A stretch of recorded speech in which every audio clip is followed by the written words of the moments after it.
Good evening, Bobby. How are you doing? Good evening. I'm good, and yourself? Good.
I'll just give it one more minute for other folks to sign in.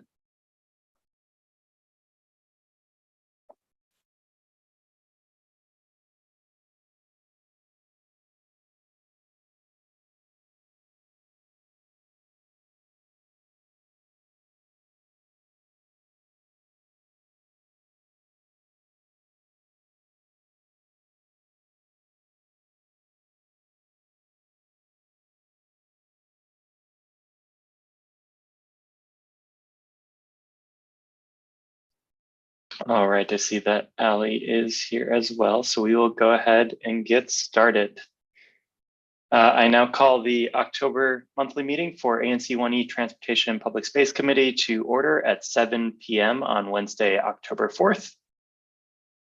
Just a couple of quick meeting pieces of information. Today's meeting is being broadcast live to YouTube. We have closed captioning available for each user, and you can access that by clicking the button in the toolbar below. You can submit questions via the Q&A functionality, also located on the toolbar below. If you're calling in rather than participating via the web, you can raise your hand by dialing *9 and unmute yourself by dialing *6. And this meeting was noticed to the community via listserv, social media, the website, and our e-calendar. I will now conduct the roll call.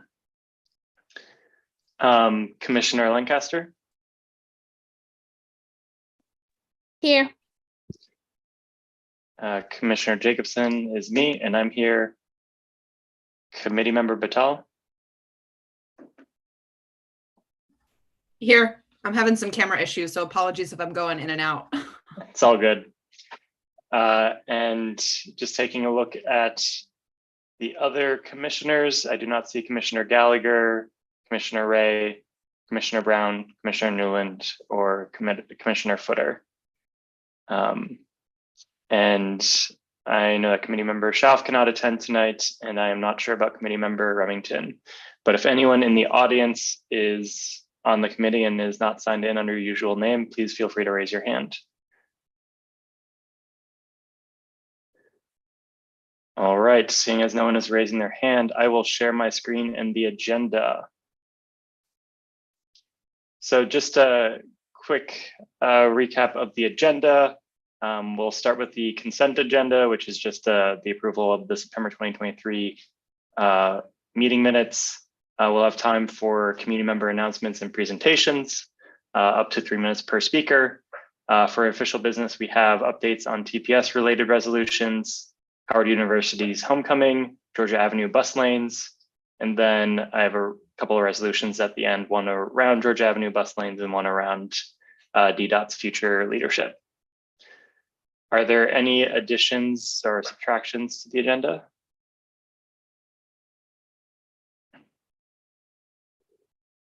All right, seeing as there are none, I make a motion with unanimous consent that we accept the agenda as written. Are there any dissents? All right, seeing none, the motion is approved, and this is our agenda. I will now also talk about the consent agenda. So it's just the approval of our public meeting minutes from September. And I will make a motion with unanimous consent to adopt the consent agenda as written. Are there any dissents? All right, that motion is also approved. Now we will jump into community member announcements and presentations. This is time for members of the community to speak about issues related to transportation and public spaces, make any sort of public announcements around those issues, and so on. Speakers will have 3 minutes. I will start with members of the committee. Committee Member Vital and Commissioner Lancaster, did you have any announcements? No. All right. Oh, I- go ahead.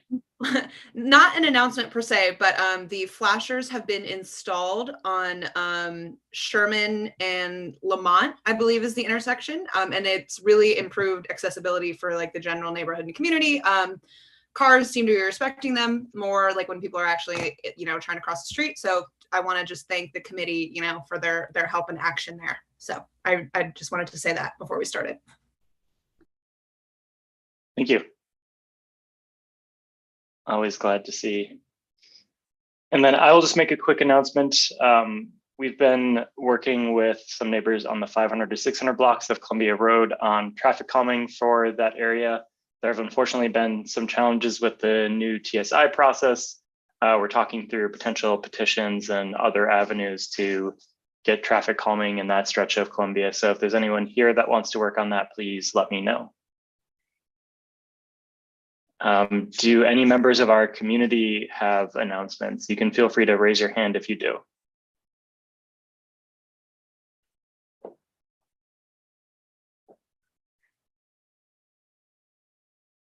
All right, seeing as there aren't any hands being raised, we will now jump into official business. So just updating on our recent transportation and public spaces resolutions.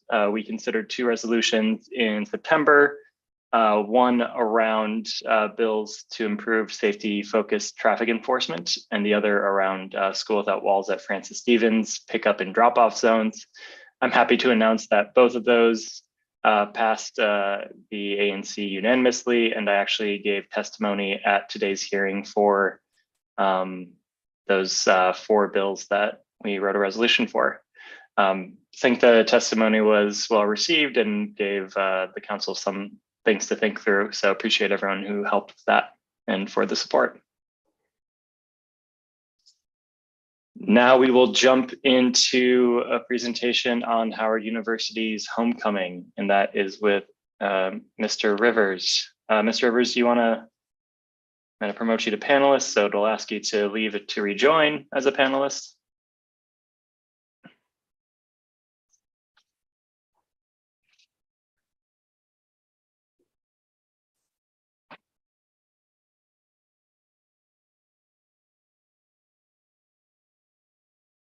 Mr. Rivers, can you hear us? If you're talking, you're on mute.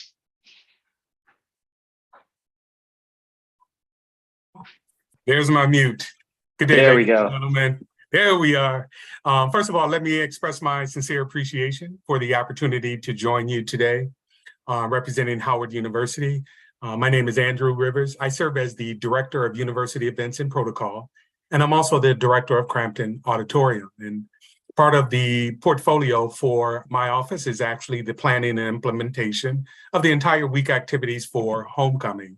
So I'm going to take up maybe about 6 minutes of your time to just kind of take you through our schedule of events for the weekend, show you a few maps to show the impact on the community, and then allow, if need to, Mr. Jacobson, any questions or answers that need to be followed from that standpoint. So I'm going to go ahead and I think everybody can probably see my screen. Are you able to see this document?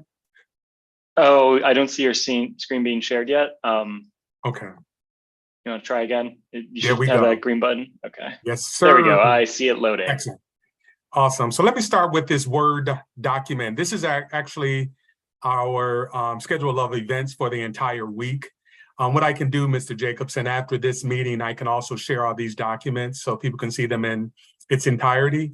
However, you could go to our homecoming website, which is located at homecoming.howard.edu.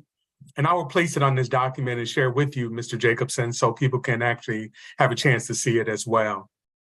What I'm going to do is really focus on our weekend events, which really has a significant impact on our external community, and recognize every event that I mentioned is open to the public and are able to attend during this weekend as well. So our Howard Homecoming is going to start on Saturday, that is October the 14th, and go through Sunday, October the 22nd. Most of our outdoor activities actually will occur on Friday, October the 20th, and Saturday, October the 21st. And these are the activities that we had to present before the Mayor's Special Events Task Force Group, which were conditionally approved, and we're moving through the final process of getting our permits done and duly timed for our event beginning in a couple of weeks.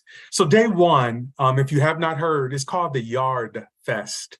And this is an open air concert, open to the public, that is held on our main campus on the quadrangle. It's called the Upper Quadrangle. The typical word you'll hear is the yard. And this is an opportunity for many individuals, both alums, faculty, staff, students, retirees, our community engagement, our community friends to attend and enjoy this concert. It typically starts off at noon and ends at 6. But in addition to the actual artists that are performing, we also have a plethora of sales going on. We have a lot of tents with businesses who are able to sell their goods.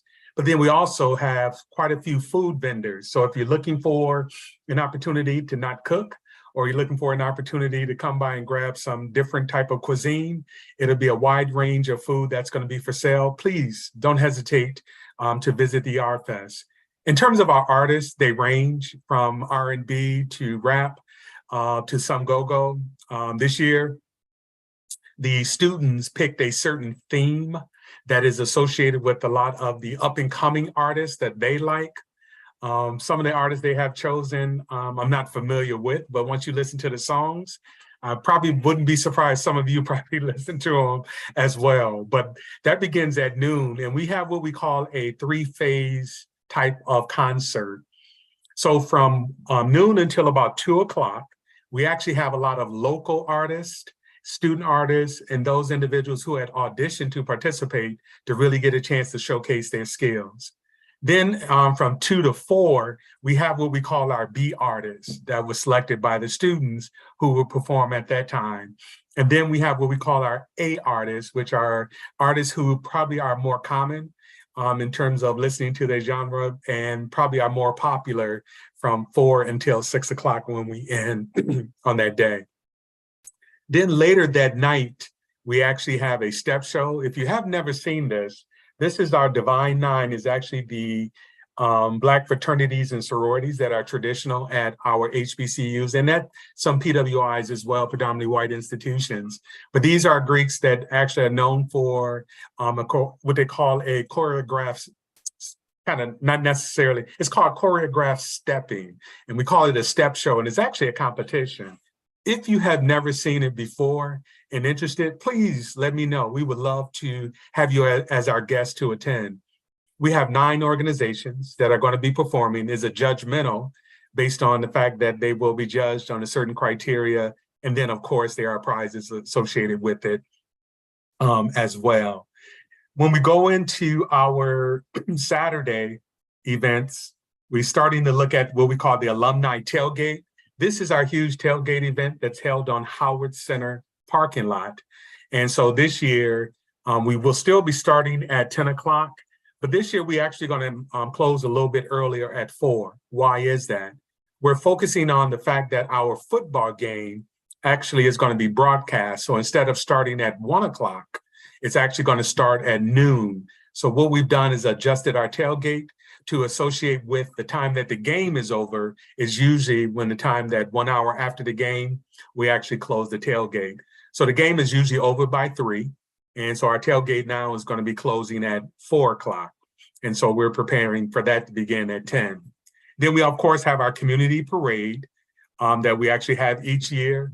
Due to the game change, as well as some other factors regarding safety, we're actually going to kind of reroute the parade where it's going to go around the university community. So there's going to be an update of that map due to some minor changes that recently came back based on 1, the safety of our students. Number 2, as you know, the most recently situation that happened in Baltimore at Morgan State University. So we're taking into account some of those factors from that standpoint. But on that Saturday, the Yard Fest will have what we call a day 2, and that's called the reunion day. And that's when the concert is gone, but then the stage is actually converted to a viewing stage where if you didn't get a ticket to the football game, you can come back to the yard, grab some food, and actually sit down and watch the game free of charge. And so you'll get the same effect as being in the stadium. You'll be on the yard as well. And then, of course, as I mentioned earlier, our football game, which begins at noon. And then this wind down this is an alumni activity that we're having at that evening from that standpoint. So on Saturday is what we call a more moving away from the concert, focusing more on reunion piece, focusing more on the homecoming. And so those are the activities we're looking at from that standpoint. Just quickly, if you would allow me just a few more moments, just kind of wanted to show you the actual homecoming parade map. Right now, it does show the original map, but due to some of the concerns that we have, we're looking at actually moving the parade more through the campus here by W Street, but then looking at this circumference, this area, this rectangle here for the parade. We've had our HUPD has had some meetings with Homeland Security and also with the DC MPD regarding some of the factors. As you know, we take extreme caution when we do our parade. We follow the DC guidelines with the actual dump trucks and security and things of that. While we're not concerned, we are taking every precaution to ensure the safety of not only our students, faculty, and staff, but also our community as well in that surrounding way. Just to kind of show you on the yard, let me see if I can pull up one more map. This is one that is really pertaining to, let's see, excuse me for just a moment.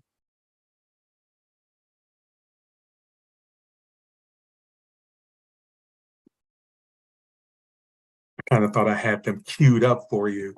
Nope, that's a parade.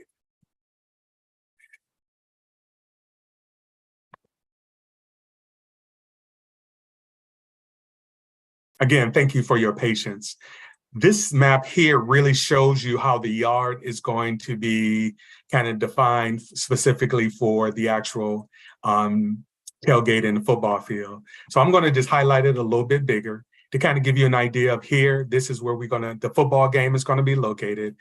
We usually have on 6th Street some food tents that is actually allow people to make sales. The way the football game works is that when you come into the game, it's only once you enter, there's no in and outs. So what we try to do is also include within the boundaries of the actual stadium opportunities for guests to still enjoy some of the aspects of vendors and music and things of that from that standpoint.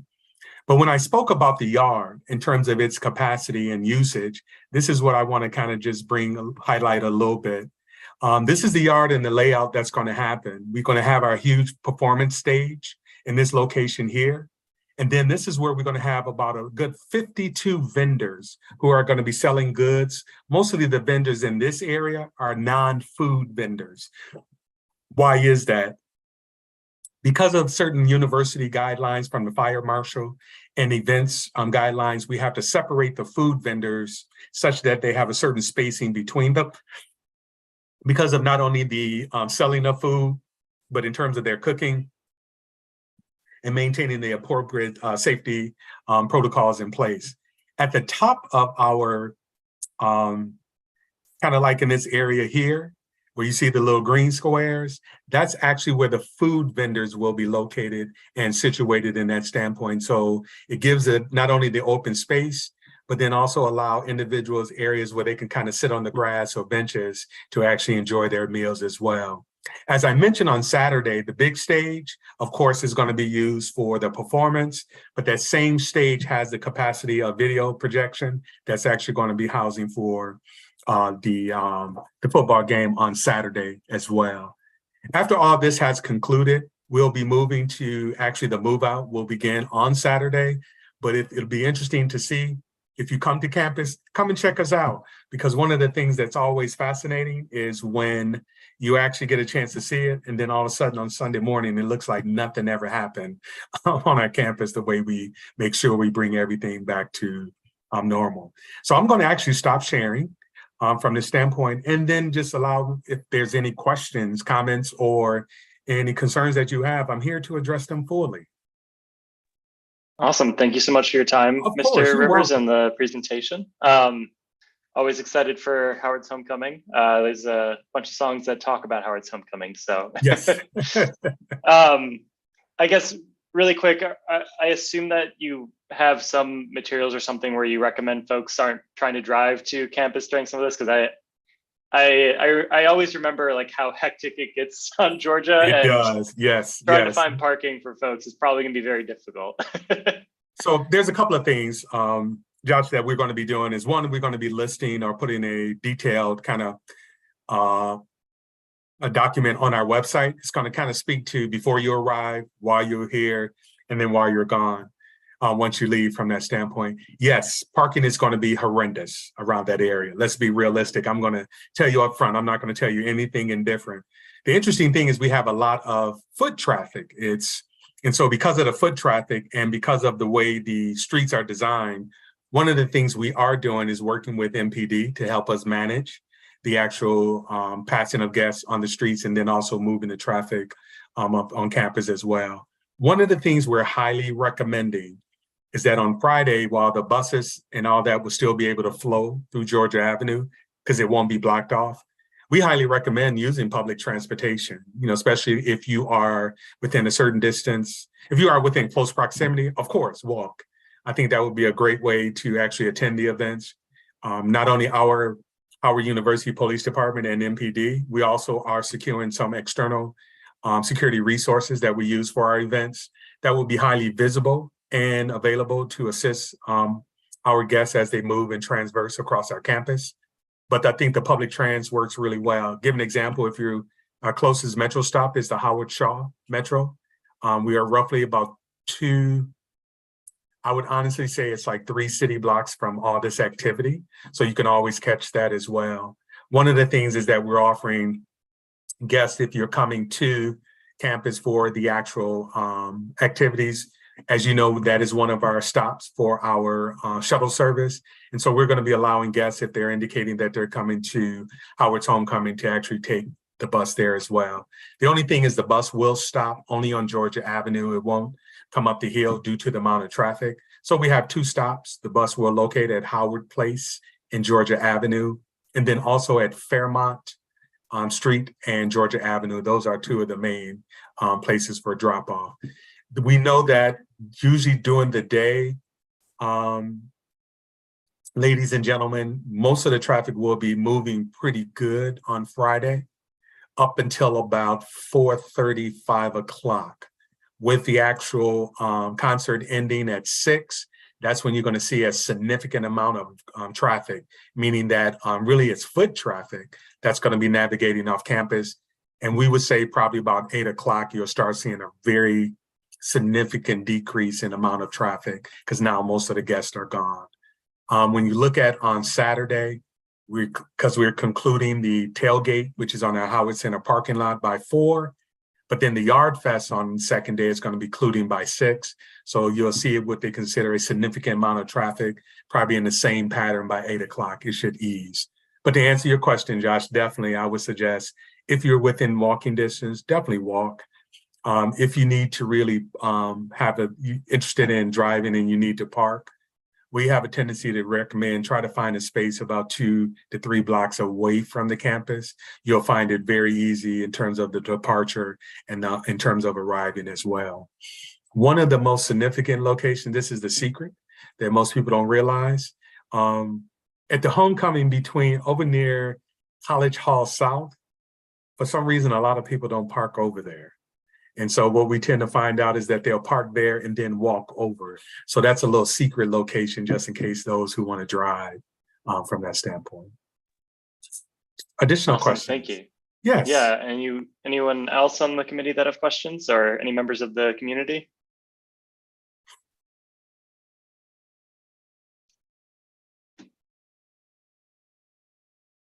Seeing none, thank you again for your time, Mr. Rivers. As always, appreciate to hear from Howard on this meeting and looking forward to the festivities.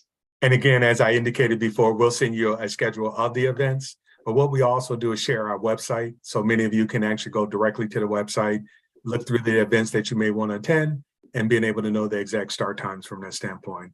Again, please accept my sincere appreciation. On behalf of Howard University, we thank you very much for this opportunity to present our 2023 homecoming. Regards and thank you so much. Take care. Thanks, Mr. Rivers. Bye-bye. All right, moving along. We have another presentation on the Georgia Avenue bus lanes, and that will be from Mr. Gambetti Mendez from DDOT. Hey, good evening. Can you hear me okay? Yep. Perfect. Start my video. I'm at the library. We had our open house for Georgia Avenue this afternoon or this evening. So hopefully the connection's okay. Oops, sorry. Let me share a quick presentation. Yeah, and thank you again for coming to the meeting. I know that you came, oh God, was it like 3 or 4 months ago at this point? Yeah. But since you're further in the process, it'd be good to hear more about that, and then we can talk about a resolution that I'd written. Sure. All right, I'm going to shut off my camera while I'm presenting just so there's no hiccups, and then I'll turn it back on when we're done. So you can see my screen, correct? Yep. Yes. Okay. So what I'm going to walk through is basically just a copy of the boards that we've had at our open houses. So all the same information just formatted into a slide format for those of you who maybe haven't seen those yet, just to give you a sense of kind of where we're at with the Georgia Avenue Bus Priority Project. So as Commissioner Jacobson just mentioned, we kicked off this project earlier in 2023. And came to you all at that point in time, and also held an open house and went to all the various ANCs along the corridor. We have been collecting, or we did collect feedback on that for quite some time, and heard a lot of great information. And now we're using this outreach opportunity as kind of like a checkpoint with the community. Here's what we heard. Here's how that kind of flowed through various ranges of options of things that we can do on Georgia Avenue. And therefore, here is our recommended alternative. For those of you who haven't seen it, the recommended alternative is just a sample block. We don't have anything kind of drawn up for the whole corridor yet. We kind of wanted to have this touch point just to make sure we were hearing everyone correctly before we started really kind of like laying things out intersection by intersection along the 4.5 mile corridor. So it's kind of like a sounding board, checkpoint, however you want to kind of like phrase that. But that's what we're doing at this point in time. And then once we come out of this engagement opportunity, we will come back to you all in the spring of 2024 with like the very detailed intersection by intersection drawing or, you know, like remix. So quickly, what we heard during that last round of engagement, we had a question that said, what is working well that shouldn't change? And this is like a typical word cloud format. So the things that you see bigger means that more people were talking about them, and then the smaller were fewer comments. So people really like the amount of bus service on Georgia. They didn't necessarily talk about like how frequent, like that it's coming consistently, but they recognize that there's actually a lot of bus service on Georgia. It could just function better to be more efficient, but there's a lot there. People really like the 79, Route 79. A lot of people said nothing. There's nothing working well in Georgia that should change. And I should note that there's a large nothing here, and then there's a nothing here where folks said nothing, and then detailed a lot of dangerous conditions along the corridor. That was exclusively what that was about. So those were kind of the top comments. You can see a bunch of others there that folks like about the corridor that shouldn't change. But really, people really like the bus service, really like that 79. But then, there's other various things that people like, but in large part, people say a lot needs to change, really. There was a question that says, what feels unsafe or inconvenient? By far, it was about the dangerous conditions along Georgia Avenue. People driving dangerously, feeling like Georgia is a barrier to cross. It's dangerous to cross. You can see there, those are the two biggest things that popped out way ahead of all the other things. There's other concerns: cars parked in bus stops, lack of enforcement, slow buses, long bus headways, excuse me. But that driving and that safety component was very much top of mind when folks were answering this question. And then we had two other questions. Is there anything DDOT should know that can inform our plans? And do you have any other comments? And so this one, there was kind of like a broader range of where people went with this question, but you can see a lot of people express their support for bus lanes. A lot of people express their support for just bus priority improvements in general, but didn't necessarily get into the specifics of bus lanes or other things. People were supportive of enforcement of Vision Zero, removing or reducing parking, safer biking conditions. Some people did hint at removing travel lanes or center running bus lanes. So you can kind of tell from this, people are very, the survey respondents were very interested in seeing some big changes, especially when it comes to the bus and safety along Georgia Ave. So I guess, this is kind of duplicative of what I just said. This is like summary of what we heard. People like the bus service, people like the 79, people often don't like anything. Dangerous driving conditions, it's difficult to cross, it's very dangerous. And then overall, folks were, supporting bus lanes. It's noted their desire for safety improvements, noted the need for enforcement, and started acknowledging some trade-offs. This may need to take parking, this may need to take a travel lane in order to accomplish some of these things. So there's a lot going on here on this slide, but we kind of fed those main things into this like range of options that bus priority is, right? Starting on the left-hand side of your screen, light touch.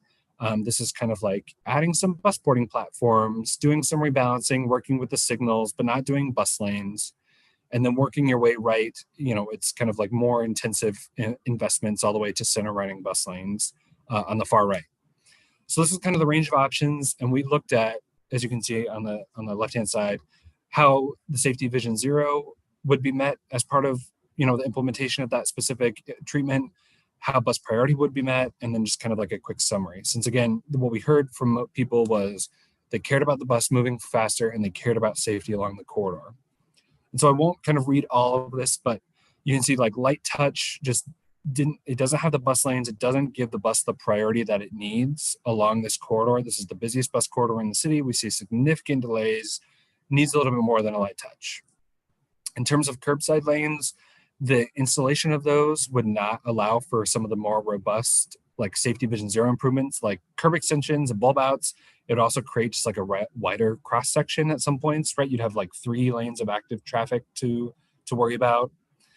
Offset lanes seem to meet the safety and bus priority categories that we were looking at, and as did center running bus lanes. The problem with center running bus lanes in the summary that you can see here is unfortunately like the design and construction complexity would exceed the current limits of our bus priority program. It starts moving into like a major capital project. It would require more time and more resources to make that happen. And Georgia Avenue needs improvements now, right? That we sense like the urgency in the comments that we were receiving. And so that is why we kind of landed on the offset lane as our recommended alternative at this point in time. So this is the recommended concept that we are kind of shopping around. This is all there is. Like I mentioned earlier, there's not a whole kind of roll plot for the whole corridor. It's just a anonymous sample block showing what this would look like on this random anonymous block. So, we would look at things like bus boarding platforms to bring the people to the bus, and the bus can stay in its own lane, and it doesn't need to weave in and out of traffic or its own lane to access the stops. Also help prevent folks from parking their cars in those bus stops. We see that a lot right now. Safety improvements, tightening up some of those turns and creating shorter crossing distances. Curbside access is pretty important on this corridor. There's a lot of businesses that don't necessarily have alley access or things like that will need loading needs or kind of like quick pickup drop-off activity like PUDO zones and things like that. So we did consider curbside access to be relatively important. So that is just showing that that's maintained. And then of course the bus only lanes added in an existing travel lane, not the parking lane. The example in the image here is actually from Baltimore. So our neighbors to the north, they've done exactly this, where it's a little bit hard. I took this image on the bus, so apologies for not being better. But I think it shows really well what this would look like, where there'd be a parking lane, the bus lane, a travel lane, and then in the opposite direction, kind of the same thing, a travel lane, a bus lane, and parking. And then, of course, Vision Zero, as I mentioned earlier, was kind of top of mind for folks. So this slide don't necessarily read as like what every intersection will look like. We kind of threw the whole toolbox onto the sample intersection just to show kind of the range of things that could happen. These won't necessarily all go in at every intersection. Some may be more or less appropriate at certain places. So this is just kind of like the range of options and what they would look like on the street. Median islands and crosswalk visibility enhancements. I mean, we are reallocating or proposing to reallocate a lane, so that would act somewhat as a road diet. I was hesitant to like flat out call it a road diet because I think people think of something a little bit different when they think of a road diet, but it would be kind of narrowing those general purpose lanes and slowing traffic. Signals or hawks, curb extensions, and then of course our automated traffic enforcement program are all kind of tools in the toolbox for safety improvements along the corridor. So that's my presentation. That's kind of a summary of the boards that we have available right now for our open houses that we're collecting feedback on. I'll maybe leave it on this slide here and answer any questions that folks have. Awesome. Thank you so much. Yeah. Any questions from the committee members or the community? Committee No, member Batal. Hi. So I see this looks great. I mean, in a perfect world, I'm in favor of the center running bus lanes, just to voice my opinion Sure. here. But I agree that Georgia Avenue is it needs something right now, and I think what we can do fastest and can benefit people right immediately is great. I just wanted to kind of ask about the bump outs. It's great that the city is considering them and expanded sidewalks. I was just wondering if you have any insight now if that is probably going to be either flex post or concrete or anything like that.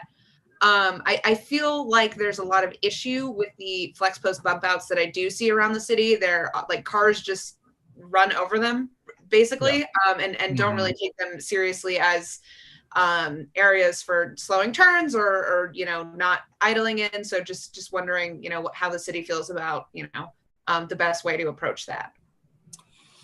Yeah. I mean, I think you see a lot of the flex posts because they're like kind of the easiest and quickest way for us to get something in, right? And especially in places where there's stormwater issues, or not issues, but just like there's stormwater that flows through this area. Once you start getting into like those calculations, when you're talking about building like a concrete curb extension, that often leads to kind of like just expanding the timeline of getting improvements in, but also the cost for some projects have limited budgets, so you'll probably see those.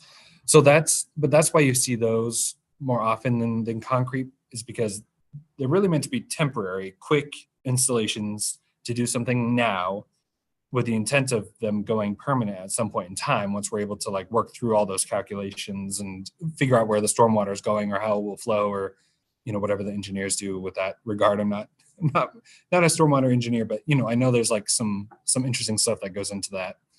So I think we'll explore as part of this project as much concrete as we can, but there will be flex posts in order to get some of the stuff in.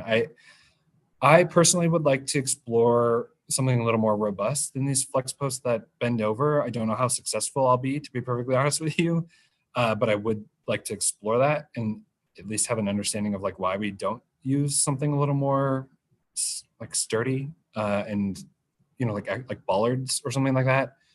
But no promises as to where I'll get there. But that was kind of a long wordy answer to say we'll try to do concrete where we can, but in many cases it will probably be flex posts until calculations can get figured out, or additional funding, or whatever the case may be that prevents them from going everywhere. Great, I appreciate it. Is there any maybe kind of like, I know like a lot of the bump outs in the city have like, I guess like artists will come in and decorate them. Is there any like program where we could have like like community adopts like a bump out city block or whatever, and like it maintains a flower basket that's also doubles as a bollard? Is that like anything that the city has some kind of community program that we could potentially be a part of through this process, or in general? Yeah, that's interesting. I'll have to follow up with you on that. I mean, I know we have our art in the right of way program, but I don't kind of know the scope of what that entails. I definitely know it means like artists or artistry on the ground, but once you start getting vertical elements, I don't know if that is like outside of their scope, but I can definitely ask and follow up and see if there's any other programs that would fall into. Got it. Cool. All right. That was kind of a last minute addition question. So yeah, I appreciate you taking that and taking that back to folks. Thank you so much. Yeah, thanks. Awesome.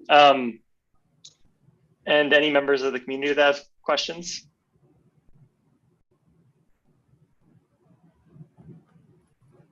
I don't see any raising their hand. I will just add, I've been to the library to see this presentation before.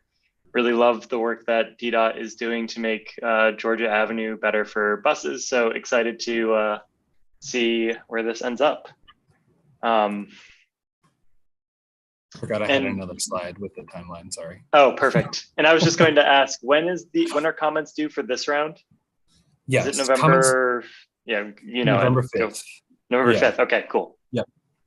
So we have a pretty short survey, but you can also add as much kind of commentary as you'd like. But we're really starting to try to like gauge the community's thoughts on what, the questions are actually like literally this: do you think this will help make Georgia Avenue safer? Do you think this will help the buses on Georgia Avenue?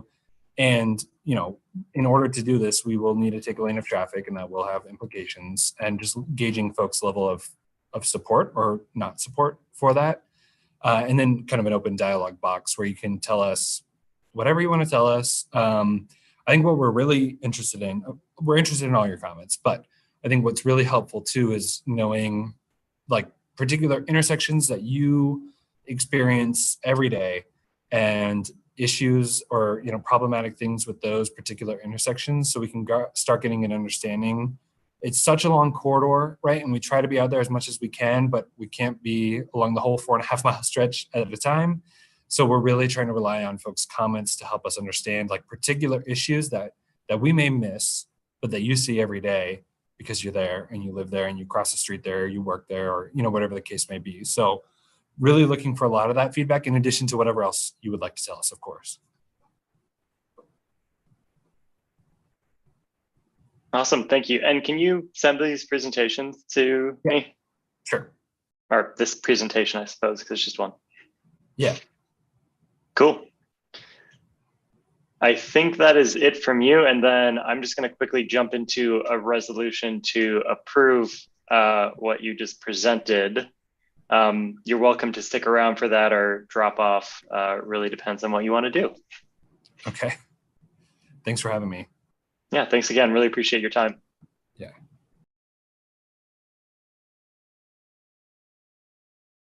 All right. We'll try to make this one quick.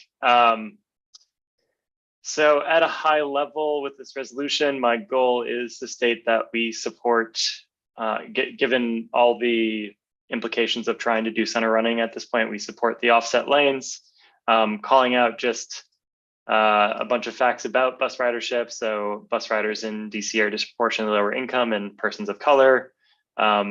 Bus ridership has recovered relatively quickly compared to other forms of transportation, meaning that this is likely a mode of transportation that people are using to get to and from work.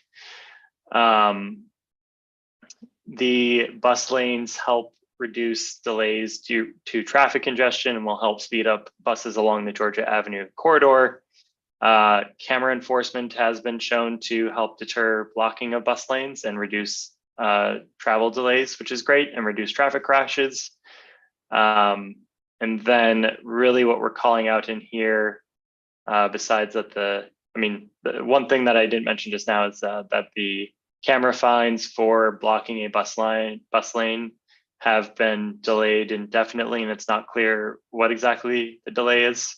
I know we all have different theories, but wanted to call out in the resolution that we recommend the high-level plan for offset bus lanes, encourage DDOT to designate space for short-term pickup and drop-off and loading and unloading zones so that those activities do not obstruct the bus lanes.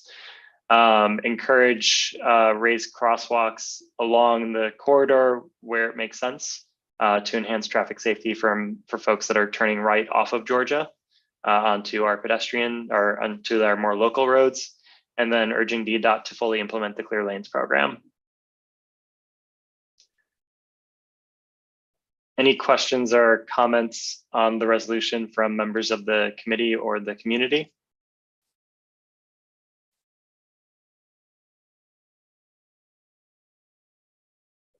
And I guess anything that we'd want to clarify with Mr. Gambetti Mendez? I'm going to take that silence to mean no.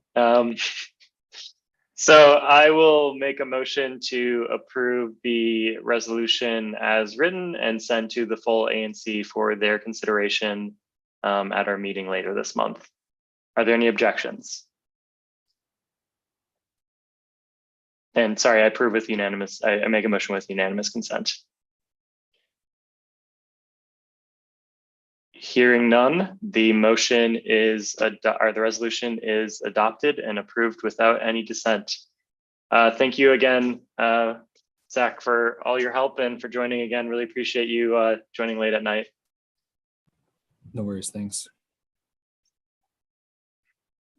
All right, moving along in the agenda, have one more resolution regarding the DDOT's future leadership. So in this, it's relatively short, just calling out Vision Zero's failure. It was launched in 2015.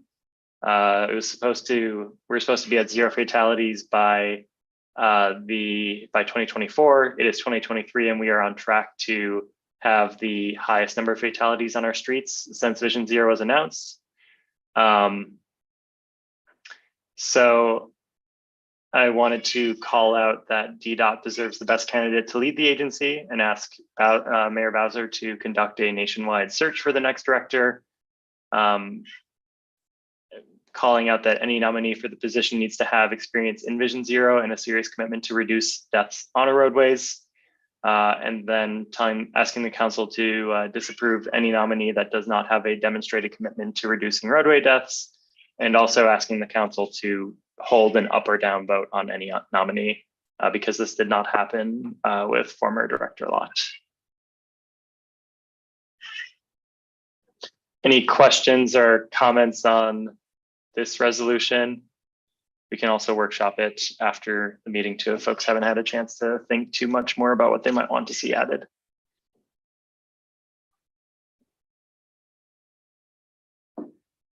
And then any comments or questions from members of the community?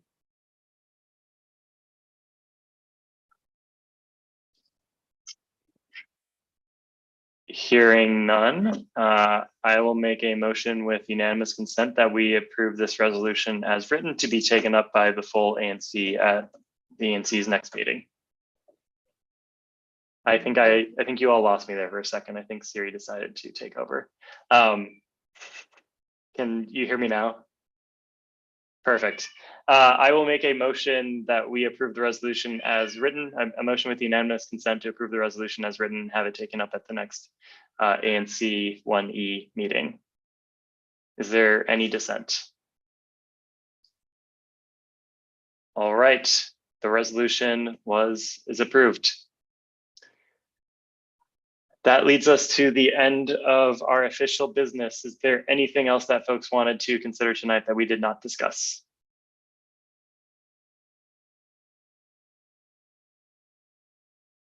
All right, I will make a motion with unanimous consent to adjourn until the next Transportation and Public Spaces Committee meeting, which will take place on Wednesday, November 1st at 7 p.m.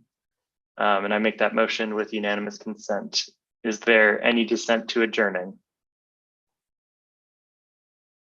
All right, we are adjourned as of 7:49 p.m. Thank you. Have a good night, everyone. Thanks, everyone. Thanks all. Good night.